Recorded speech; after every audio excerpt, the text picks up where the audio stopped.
Hey, just need to share a little update with you all. I'd encourage you to read the blog. There's a post that I put on there just a few moments ago regarding really a critical situation, and I discuss an email that Amy shared with me regarding our finances. And I felt at this point, full disclosure would be appropriate. And oftentimes I think it's easy to have the wrong ideas in regard to missionaries.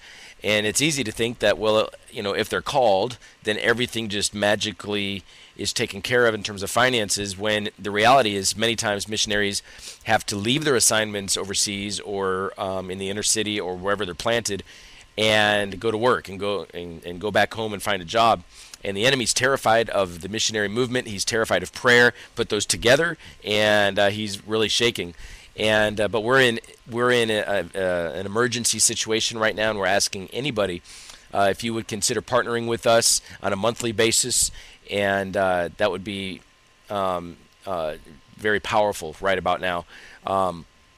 It's my heart that more and more. I was talking today during a prayer room team meeting with one of the guys that I work with, talking about how more and more we're going to find clarity in the area of financial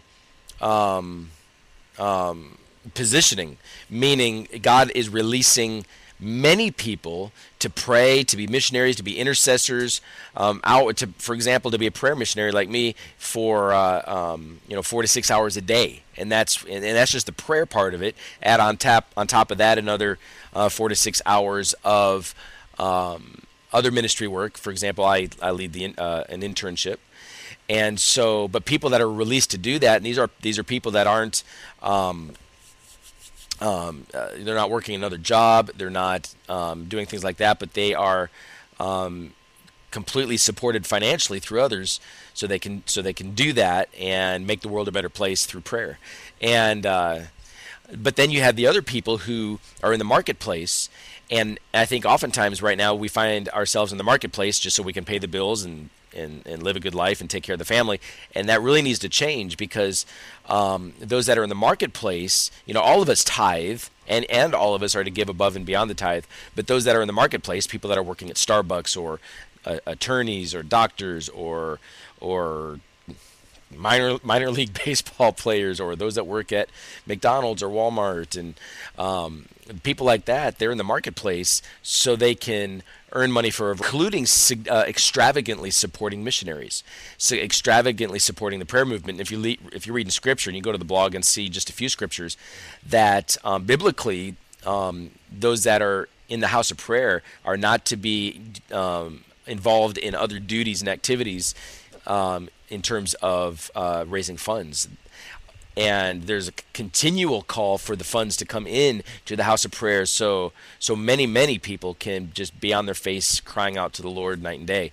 And so it's a biblical reality. And so, but if we can understand that there are many that are called to minister, and it's very, very hard work. In fact, many here at IHOP, I've heard them say that God has called them even to embrace martyrdom. If it comes to that, where they lay down their lives no matter what it costs, and for the sake of the ministry. So there are people here that are working.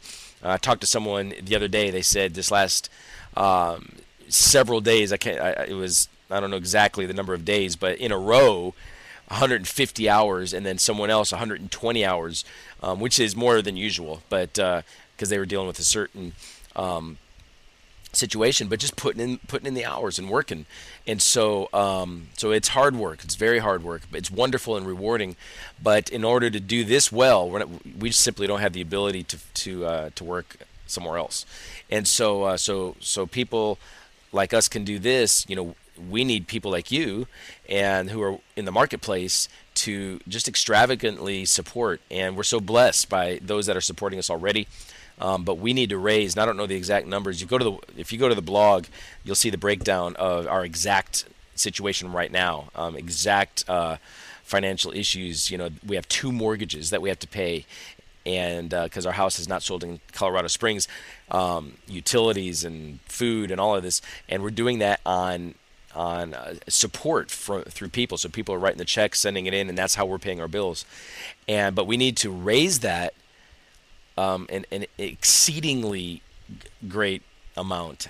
We've got, and again, I don't know the numbers, but I think there's another $2,000 or so maybe that we need to see come in on a monthly basis every month. And we're big believers in paying our bills. God has worked amazing financial miracles in our lives in the past.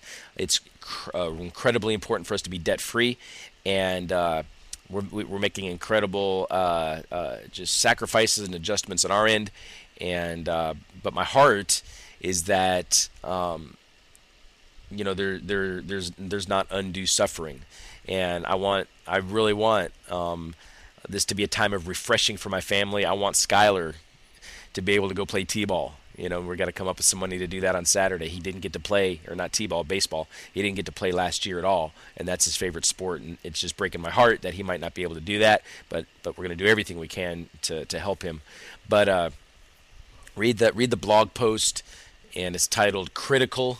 So you'll see that there. And if you don't see it right at the top, you can just scroll down at r180.com, r180.com, and contact us. You can donate online at r180.com, or you can also send directly to us. And if you'd like information on that, in fact, it's on the blog. You can do that. So just wanted to connect and say we appreciate you. God's amazing. We're full of life and joy, but we're just getting the message out that we survive financially because of God, and He facilitates giving through people like you. So, and we need really all of our friends, people that we know, family. We really need everybody, 100% participation, just to step up and to partner with us in some way. And I know some can only do $10 a month. Others may be able to do $500 a month or even more.